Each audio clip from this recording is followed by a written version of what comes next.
Hello student, welcome on second. बच्चों, इस video में हम लोग 13.8 का जो सेकेंड लास्ट क्वेश्चन है, क्वेश्चन नंबर 9, इसे सॉल्व करना सीखेंगे।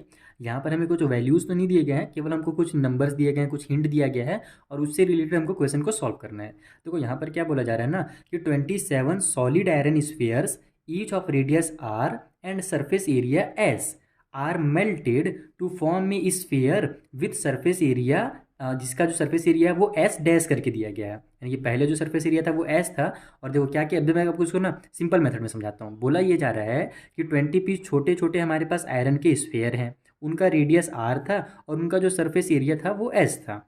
उन्हीं 27 पीस जो हमारे पास क्या थे, आयरन के स्फेयर थे, गोल गोल छर्रे थे जिसको बोला जाता है। तो उन छर्रों को मिला करके, उन स्फेयर्स को मिला करके पूरा मेल्ट किया जाता है, पिघलाया जाता है और एक बड़ा सा गोला बनाया जाता है, एक बड़ा सा स्फेयर बनाया जाता है। और इस जो बड़े वाला स्फेयर है ना, इसका सरफेस एरिया भी हमको बोल दिया गया है एस डैश है। छोटे छोटे का जो सरफेस एरिया था वो एस था, बड़े वाले के लिए एस डैश यूज़ किया गया सरफेस एरिया के लिए। अब अपने को फाइंड करना है radius r dash of the new surface. यानी कि अब जो नया हमारे, सॉरी न्यू सरफेस बोल रहा हूँ, न्यू स्फेयर, जो बड़ा सा हमारे पास अब स्फेयर बना है ना, जो छोटे छोटे स्फेयर को पिघला करके बड़ा सा हमारे पास स्फेयर बना है, उसका अपने को रेडियस पता करना है कि उसका रेडियस कितना होगा। उसके अलावा एस और एस डैश का रेशियो पता करना है। एस यानी कि छोटे वाले जो हमारे पास आयरन के स्फेयर थे उसका सरफेस एरिया, और एस डैश यानी कि जो बड़ा वाला हमारे पास अभी स्फेयर बना है उनको पिघलाने के बाद उसका सरफेस एरिया। उन दोनों का अपने को रेडियस पता करना है। तो अपने को यहाँ पर से ये तो निकालना ही पड़ेगा, एस डैश निकालना पड़ेगा, तब हम लोग रेशियो निकाल पाएंगे। ठीक है, और यहाँ पर से अपने को रेडियस भी निकालना है। तो आइए इसे कैसे सॉल्व करना है मैं आपको कॉपी में समझा देता हूँ। तो देखो फिर से आप इसको डायग्राम के थ्रू जल्दी से समझ लो कि छोटे छोटे 27 पीस हमारे पास बॉल हैं, ठीक है, स्फेयर के शेप में, आयरन के बने हुए हैं। उनको पिघलाया जा रहा है गर्मी से, एकदम गोल, एकदम क्या बनाया जा रहा है, तरल बना दिया जा रहा है। और उसके बाद फिर उसको एक बड़ा बॉल बनाया जा रहा है। ठीक है, उन्हीं 27 बॉल्स को मिला करके इसको बड़ा बॉल बनाया गया है।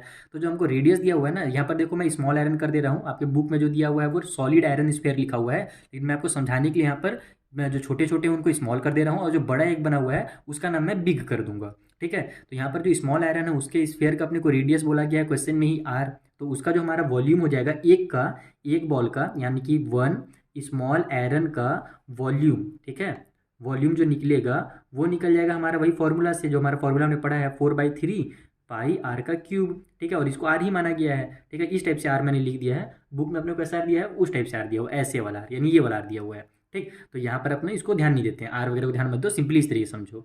तो ये हमारा वॉल्यूम जो है पहले वाले एक बॉल का, यानी कि ये छोटे वाले बॉल का वो वॉल्यूम इतना होगा। तो अगर एक बॉल का वॉल्यूम इतना दिया हुआ है तो 27 बॉल का वॉल्यूम कितना होगा, ये जानने के लिए सिंपली हमको कुछ नहीं करना, केवल इसका 27 से मल्टीप्लाई कर देना है। तो यहाँ पर आप लिखोगे कि volume of 27 small iron spheres, मैं यहाँ पर 27 कर देता हूँ, डैश कर देता हूँ और इनका वॉल्यूम निकाल देता हूँ। शॉर्टकट में ऐसे मैं लिख रहा हूँ, आप पूरा पूरा लिख लेना। तो यहाँ पर केवल इसका 27 से मल्टीप्लाई कर देंगे, ये हो जाएगा 4/3 पाई आर का क्यूब हमारे पास इस तरीके से। अब देखो यहाँ पर ये हमारा कट हो रहा है, लेकिन अभी हमको चूंकि आगे और सॉल्व करना है, वहाँ पर अपने को जो बड़ा वाला आयरन बन रहा है उसका भी रेडियस वगैरह निकालना है। तो इसको भी आप कट पिट मत करो, कट करोगे तो भी आपका आंसर आ जाएगा, लेकिन मत करो, ज़्यादा ईजी बनेगा। देखो मैं आपको समझा रहा हूँ क्यों ज़्यादा ईजी बनेगा। ये हमारा 27 स्मॉल बॉल का यहाँ पर से वॉल्यूम निकल गया। अब हम लोग यहाँ पर लिखेंगे कि जो रेडियस है ऑफ बिग बॉल। ठीक है, बड़ा वाला बॉल को मैं बिग कर दे रहा हूँ, आप न्यू भी कर सकते हो, बिग आयरन स्फेयर। ठीक है, स्फेयर बॉल जो भी करना है वो कर लो। तो यहाँ पर जो हमको रेडियस बोला गया था उसको बोला था आर डैश, ऐसे लिखा गया है कि आपको रेडियस फाइंड करना है बड़े वाले बॉल का, जो कि है आर डैश। तो अब यहाँ पर से आर डैश है तो इसका जो वॉल्यूम निकल जाएगा वो कैसे निकलेगा, वो भी सिंपल यही फॉर्मूला से बन जाएगा। ये हो जाएगा हमारा 4/3 पाई आर डैश का क्यूब। ठीक है, ये डैश है, ये ध्यान, वन नहीं है ना, ये ध्यान रखना। आर डैश का क्यूब हो गया, ये हमारा क्या हो गया, वॉल्यूम हो गया बड़े वाले बॉल का। अब हमसे ये देखो यहाँ पर क्वेश्चन में एक हिंट दिया हुआ था कि छोटे छोटे बॉल को मिला करके ही बड़ा वाला बॉल बनाया गया है। यानी कि इन छोटे छोटे 27 बॉल का जो वॉल्यूम है और बड़े वाले जो बॉल का वॉल्यूम होगा वो दोनों क्या होगा, बराबर होगा, क्योंकि इनको ही तो पिघला करके बड़ा वाला बॉल बनाया गया है ना, इसलिए दोनों का जो वॉल्यूम होगा वो सेम होगा। तो यहाँ पर आप इसको ऐसे भी लिख सकते हो कि volume of 27 small sphere is equal to volume of one big sphere. ठीक है, ये दोनों हमारे आपस में स्फेयर के जो वॉल्यूम होंगे वो आपस में इक्वल होंगे। तो यहाँ पर इसके वॉल्यूम का फॉर्म हमने क्या निकाला था, इसका वॉल्यूम 27 स्मॉल बॉल का वॉल्यूम हमने निकाला था ना, 27 मल्टीप्लाई 4/3 पाई आर का क्यूब निकाला था। इक्वल की उस साइड में हमारे पास ये जो अभी हमारे पास बड़ा वाला जो निकला है वॉल्यूम, ये हमारे पास है 4/3 पाई आर डैश का क्यूब। ये डैश लिखने में ना बड़ा कंफ्यूजन लग रहा है मुझे, वैसे आप 13 मत समझ लेना भाई ना, वो डैश है हमारे।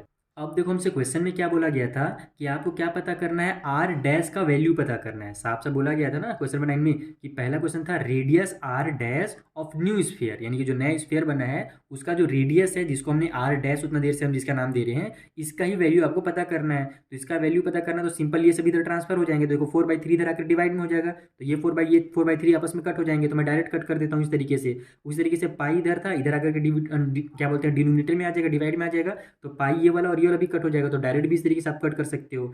बचा क्या हमारे पास, आर डैश का क्यूब इक्वल टू 27 आर का क्यूब। हमको आर डैश का क्यूब नहीं निकालना है, केवल आर डैश निकालना है। तो ये हमारा क्यूब जो होगा वो इधर आ जाएगा, तो इसको कुछ इस तरीके से बना लेगा, या फिर आप इसको एक बार इस तरीके से लिख लो, आर डैश, ओहो, आर डैश का क्यूब, बड़ा तकलीफ है इसको लिखने में, इक्वल की साइड में इसको मैं कर देता हूँ 27 आर का क्यूब। अब पूरा पूरा को उठा के जब आप लेते हो ना, तो फिर आपको कुछ भी डिनोमिनेटर न्यूमरेटर में करने की जरूरत नहीं है, क्योंकि हमने पूरे को इधर ले आया, ये आर डैश का क्यूब को इधर मैंने लिख दिया है और इसको इधर ले गया ताकि आपको समझ में आ जाए। बाकी अब मैं इसको अगर इधर भी बनाता तो भी आंसर सेम ही आएगा, कोई दिक्कत नहीं है। अब यहाँ से अपने को क्यूब को इधर ट्रांसफर करना है, तो आर डैश इक्वल टू हो जाएगा हमारा रूट के अंदर 27 आर का क्यूब, और यहाँ पर पावर में 3 हो जाएगा रूट के, तो आर डैश इक्वल टू हो जाएगा पावर में यहाँ पर 3 है। इसका मतलब क्या है कि अपने को 3 3 का पेयर बनाना है। तो ये हमारा देखो इस तरीके से पेयर बनेगा, 27 जो है वो 3 × 3 होता है, 3 3 9, 9 3 27, और आर का क्यूब पहले से है, यानी कि आर मल्टीप्लाई आर पहले से है हमारे पास। तो देखो यहाँ से 3 का 3 पेयर बन गया, 3 नंबर का, और आर का भी 3 वाला पेयर बन गया।